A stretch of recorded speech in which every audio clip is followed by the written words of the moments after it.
بسم اللہ الرحمن الرحیم. خاتون حضرات، میں ہوں اختر عباس اور آپ سب کو میرا سلام پہنچے. رمضان کی آمد ہے اور کچھ لوگ کھانوں کی اور پکوانوں کی تیاریوں میں ہیں، کچھ لوگ نوافل کی تیاریوں میں ہیں، کچھ لوگ قرآن پاک کی تفسیر پڑھنے کی تیاریوں میں ہیں. بہت برس پہلے جب میں کالج میں تھا تو مجھے بھی تفسیر پڑھنے کا شوق ہوا، تو میں اس وقت بہاولپور میں تھا، تو وہاں سے میں باقاعدہ پھر لاہور آیا. اور اس وقت عالم اسلام کے بڑے مشہور تھے، جید عالم تھے مولانا گوہر رحمان صاحب، تو ان سے میں نے پھر تفسیر پڑھی. وہ پورا رمضان پڑھاتے تھے. آج کل پروفیسر ابراہیم صاحب پڑھا رہے ہیں. یہ منصورہ کی جامع مسجد میں رمضان سے 15 دن پہلے شروع ہو جاتا ہے اور آخری رمضان سے کچھ دن پہلے تک چلتا ہے. انفیکٹ جب بھی آپ لرن کرتے ہیں تو مزہ تو بہت آتا ہے. زندگی میں آپ کو بڑی خوبصورتیاں کھلتی ہیں، خود اللہ کے راز آپ پہ کھلتے ہیں. ابھی رمضان کے حوالے سے جو سوالات میرے پاس آ رہے ہیں وہ بڑے دلچسپ ہیں. لائک روبی نے کہا کہ سر میرا تو وزن ہمیشہ رمضان میں بڑھ جاتا ہے، اور ارسلان نے کہا کہ سر رمضان میں سوچتا رہتا ہوں کہ اپنی عبادت کو بڑھاؤں پر مجھ سے عبادت بڑھتی نہیں ہے، تو آپ اپنی عبادت کو کیسے بڑھاتے ہو؟ تو میں نے سوچا کہ میں آپ کو کچھ ایسی نصیحت کرنے سے پہلے اپنی بات بتا دوں کہ پورے رمضان میں جو میرا معمول ہے، بہت شدید خواہش ہوتی ہے میری کہ میں مغرب کے بعد ابابین کے 6 نفل ضرور پڑھوں. پورا سال انتظار کرتا رہتا ہوں. تو پہلے 4-6 دن بڑے، یعنی اسے کہتے ہیں نا کیٹیگوریکلی اور ڈیڈیکیٹڈ میں پڑھتا ہوں.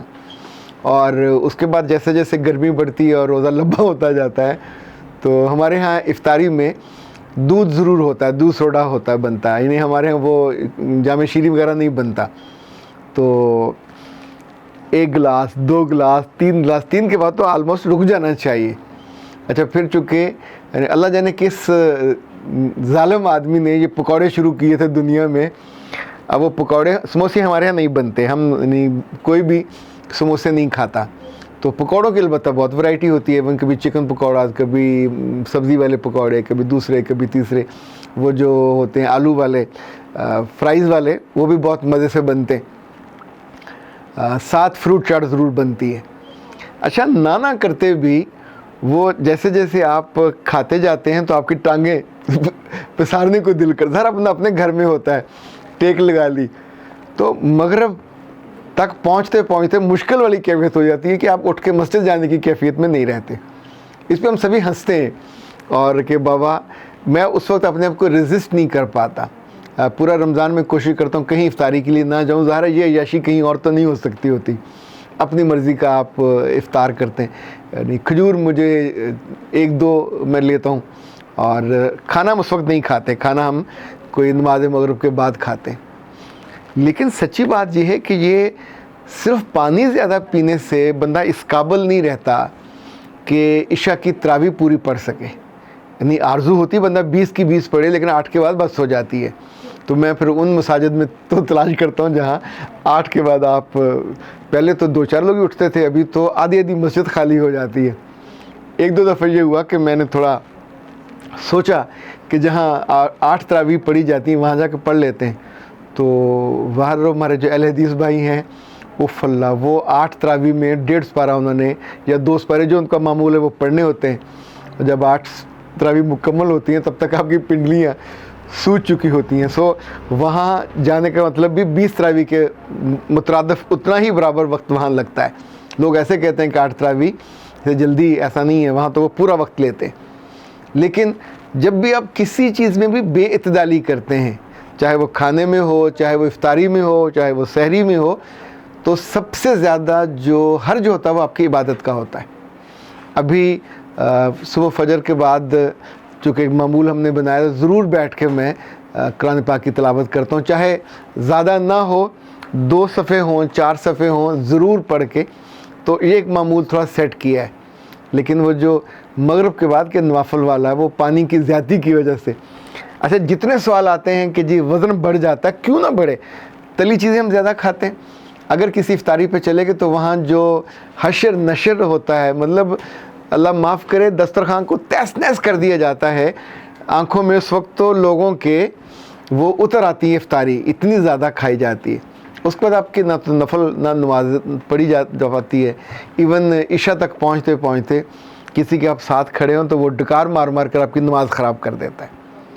اعتدال نہیں ہوتا تو وزن بڑے بڑے، یعنی جن کا پہلے وزن زیادہ ہے ان سے چلا نہیں جاتا، ان کی ٹانگوں پہ وزن کا بوجھ زیادہ، گھٹنے درد کرتے ہیں، گوڈے درد کرتے ہیں، تو وہ بیچارے رمضان کے بعد اور تنگ ہوتے ہیں۔ اگر آپ تھوڑا ٹارگٹ طے کر لو کہ اس رمضان میں نے 3 کلو یا 2 کلو وزن کم کرنا ہے، تو پھر یہ ہوگا کہ آپ صبح نماز فجر کے بعد، یعنی سحری اپنی کی، فجر کے بعد آپ تھوڑا سا چہل قدمی کر لیں۔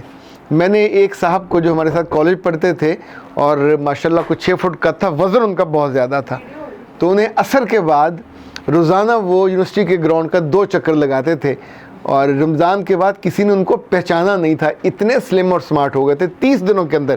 یہ جو کہ ہمارا آنکھوں دیکھا ہے۔ بھاولپور میں جو بغداد کیمپس ہے وہاں پہ یہ چونکہ بالکل ہمارے کالج کے ساتھ تھا، اولڈ کیمپس اسے کہتے تھے، اس کا گراؤنڈ بھی بہت بڑا تھا، اور وہ اتنے ڈیڈیکیٹڈ۔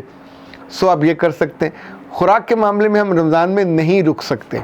ہر ایک کو ہوتا ہے کہ ایک پراٹھا اور کھا لیں، پتہ نہیں بھوک کتنی لگ جائے گی، ایک لسی کا گلاس اور پی لیں۔ شام کو افطاری کے ساتھ بھی یہی ہوتا ہے کہ اگر آپ سالڈ چیز نہیں بھی کھاتے تو پانی زیادہ ہو جاتا ہے، اور جو بھی چیز آپ کھاتے ہو اندر جا کے اسٹور تو ہونی ہے۔ جو کیلریز برن نہیں ہوتی تو تھوڑی سی بھی جائیں گی تو وہ جمع ہوتی جائیں گی، اور آپ کا رمضان میں وزن بڑھ جائے گا۔ عام طور پہ 90% لوگوں کا اور خواتین کا وزن بڑھ جاتا ہے تلی چیزوں سے، میٹھی چیزوں سے۔ پورا اگر آپ سال بوتلیں نہیں پیتے تو رمضان میں آپ کے لیے جائز ہو جاتی ہیں، آپ دودھ میں ڈال کے پیتے جاتے ہیں مزے سے۔ اور بھی بہت ساری ہوتی ہیں، یوں سمجھے بے ترتیبیاں، ان کو کم کیا جا سکتا ہے، پر میں چونکہ خود نہیں کرتا، میں اب آپ کو نصیحت کرنے کے موڈ میں نہیں ہوں، تو میں نے تو اپنے دل کی بات آپ سے بتائی، اور اس دفعہ بھی آلموسٹ یہی ہونا ہے۔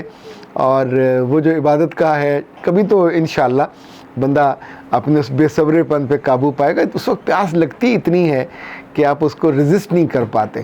تو میرے لیے بھی دعا کیجیے کہ میں ذرا اپنے پانی کو اور لیکوڈ کو کنٹرول کر پاؤں، چونکہ بعد میں پھر مغرب تھوڑی لیٹ ہو جاتی ہے، اور عشاء تک پھر آپ کھانا کھانے کے بعد پھر پانی پیتے تو اور زیادہ وزن بڑھتا ہے۔ انفیکٹ یہ ذرا سا احتیاط ہی کرنی پڑے گی۔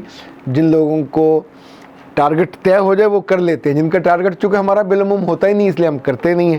فیصل کہتے ہیں کہ سر جو گرم دودھ کے ساتھ اگر زیتون کا تیل ملا کے پیا جائے، اچھا میں اس روز تھوڑا کہتے رک گیا تھا، تو مجھے پورا یقین نہیں تھا کہ ان کا کیسا ہوگا کمبینیشن۔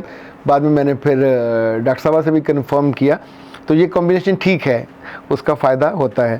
رانا عمران کہتے ہیں کہ سر درد رہتا ہے میرے گھٹنوں میں، اور میری عمر تو 34 سال ہے، مگر وزن بہت زیادہ ہے بیٹا، اس لیے اپنے گوڈوں گھٹنوں پہ وزن کو کم کریں، پھر آپ کا یہ درد کم ہو جائے گا۔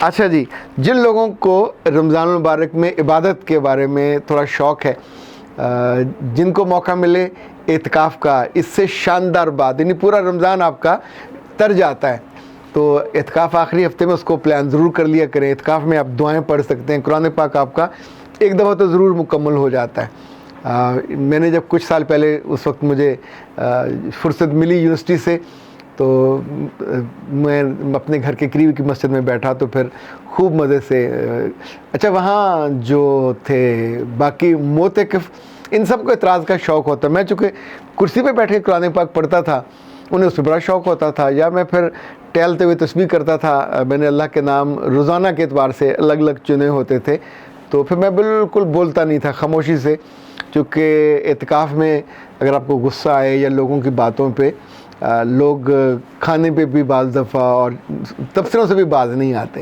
تو وہاں تلاوت آپ بہت اچھی کر سکتے ہیں، احادیث پڑھ سکتے ہیں، نئی دعائیں یاد کر سکتے ہیں۔ یہ ایک بہت بڑا، دنیا سے بالکل کٹے ہوئے ہوتے ہیں، موبائل ساتھ نہیں رکھنا چاہیے، تو پھر یہ عبادت کا فائدہ آپ رمضان میں اٹھا سکتے ہیں۔ سلامت رہیے۔ اختر عباس کو دیجیے اجازت۔ السلام علیکم۔